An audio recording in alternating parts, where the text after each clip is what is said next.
Hi hello friends, అందరికీ నమస్కారం. నేను మీ Purnima. Welcome back to my channel Sri Purnima vlogs. మీలో ఎవరైనా కొత్తగా నా ఛానల్ చూస్తున్నట్లయితే మర్చిపోకుండా సబ్స్క్రైబ్ చేసుకోండి. అలానే పక్కనే ఉన్న బెల్ ఐకాన్ క్లిక్ చేయండి. నేను ఏదైనా వీడియో అప్లోడ్ చేసిన వెంటనే మీ మొబైల్కి నోటిఫికేషన్ వచ్చేస్తుంది. ఇవాళ మనం వీడియో స్టార్ట్ చేసే ముందుగా మీకు మీ ఫ్యామిలీ మెంబర్స్ అందరికీ రథసప్తమి శుభాకాంక్షలు అండి. రథసప్తమి రోజున మనము 7 ఆకులు అంటే ఒకటి తల మీద, 2 భుజాల మీద, 2 మోకాళ్ళ మీద, 2 పాదాల మీద ఆకులు పెట్టుకొని స్నానం చేస్తే మంచిదంట అండి. అలానే దక్ష పాపకు కూడా చేయించామన్నమాట. అలా పొద్దున్నే స్నానం చేసేసాక దేవుడికి పెట్టుకొని ఇలాగా సూర్యుడికి ఎదురుగా ముగ్గు వేసి అందులో పసుపు కుంకుమ వేసి సూర్యుడిని కూర్చోబెట్టి మనం నైవేద్యం పెడతాం అన్నమాట.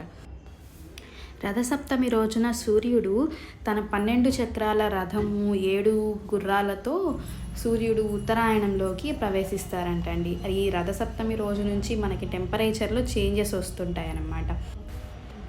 ఇవాళ నుంచి మనకి ఎండలు పెరగబోతున్నాయి అని సింబాలిక్గా చెప్తున్నారనమాట.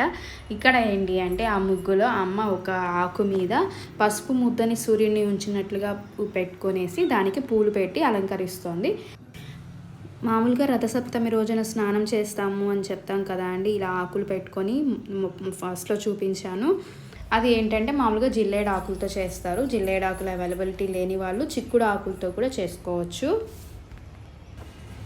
ఇలాగ సూర్యుడిని అలంకరించేసుకున్న తర్వాత అమ్మ బెల్లం పొంగల్ చేసిందనమాట.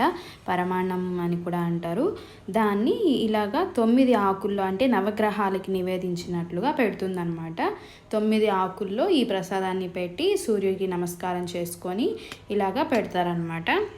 సూర్యుడికి నవగ్రహాలకి నైవేద్యం పెట్టేశాము. ఇప్పుడు టెంకాయ కొట్టేసి కర్పూర హారతి ఇవ్వాలి. ఆ తర్వాత సూర్యుని చుట్టూ ప్రదక్షిణ చేసుకుందాము.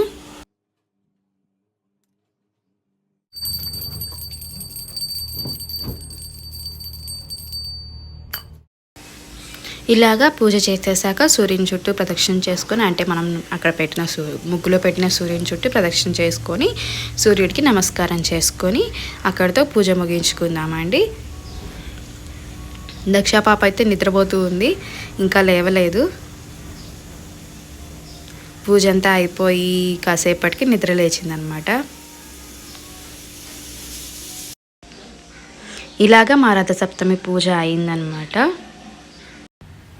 మీరు రథసప్తమి ఎలా చేసుకున్నారు అన్నది మాకు కామెంట్స్లో తెలియచేయండి. దక్ష పాప కూడా లేచేసింది. నేను లేకుండా పూజ చేసేసారా అన్నట్లు అక్కడ చుట్టూ తిరుగుతూ ఉందన్నమాట. ఈ వీడియో కనుక మీకు నచ్చినట్లయితే లైక్ చేయండి, కామెంట్ చేయండి, షేర్ చేయండి. అలానే నా ఛానల్ని సబ్స్క్రైబ్ చేసుకోండి. మళ్ళీ ఇంకో వీడియోలో కలుస్తాను. అంతవరకు నమస్కారం.